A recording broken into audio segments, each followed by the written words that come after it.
facing the ceiling, arm comes across your chest for whichever side you're gonna target. So you're stretching out the lat and pulling your heels towards your butt. You're gonna twist onto your side so you're almost ending in your armpit on your side.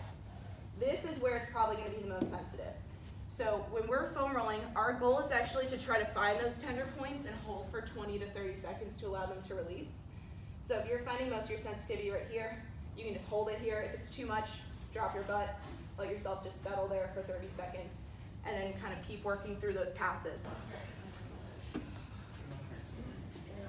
Thank you. All right, so if you're rolling your mid-back, just generally, like I said, we want to be right off the bone. So you're going to twist to one side at a time, and you're just going to roll from your low back all the way up to your shoulders.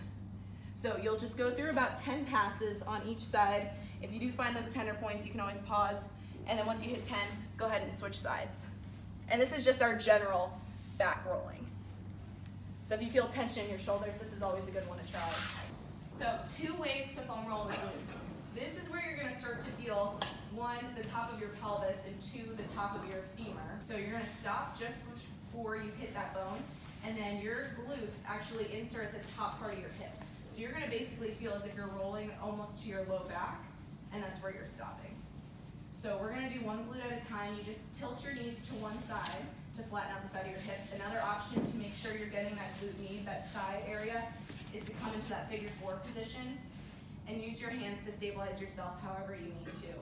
And just make sure you flatten out the side of your hip so that way you can find those tender points this way. Start going right down the middle, and then we'll work on the medial aspect of this as well, because those adductors we're going to talk about stretching later, because you guys definitely work those a lot. So when you come down onto your quads, make sure you're in a nice tight plank position. So keep your glutes and your core engaged. You're just going to roll from the waist or groin area all the way up to above the knee, and take it nice and slow. Same thing with the calf. You can get the muscle to contract on it by just kicking your foot up towards your butt.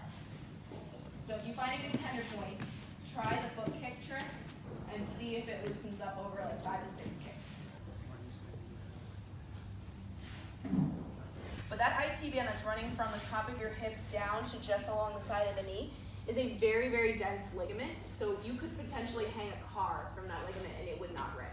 So when people tell you, oh, you just need to go directly on that ligament with the foam roller, you are not going to see any change from that. It's actually the muscles surrounding it that are going to make it less, like loosen up a little bit to be more comfortable when you're walking and loading it. So you'll come down, it doesn't matter which way you start. If you start along the outside of the IT band, you can use your opposite leg as a kickstand, and you just kind of crawl yourself above the knee all the way towards the hip along the front side.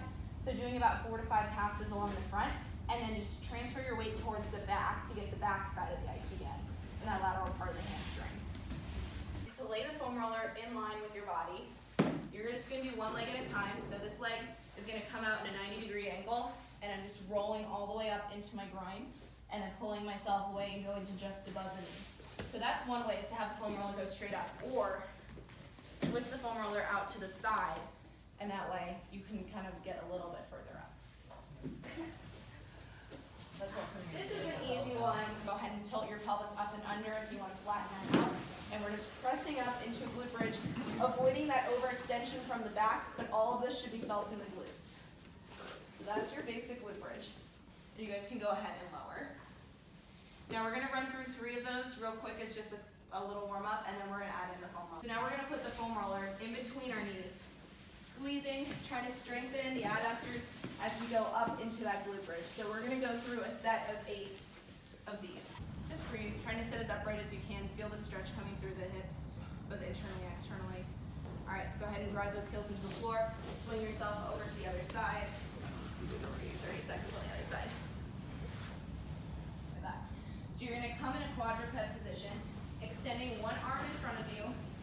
Other leg is lifted behind you, but you're lifting that back leg with your glute. So feel as if you're really squeezing your glute to lift up that leg, trying to keep your back flat for as long as you can, and then go ahead and reset to center and switch to the opposite side. So as you switch from one side to another, your goal should be to not let your hips drop one way or another, and don't let your back arch. Last thing we're going to cover is shoulders.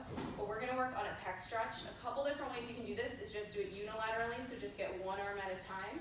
So you come into that 90-degree position, and then kind of twisting your torso away from it to stretch out the pec right here.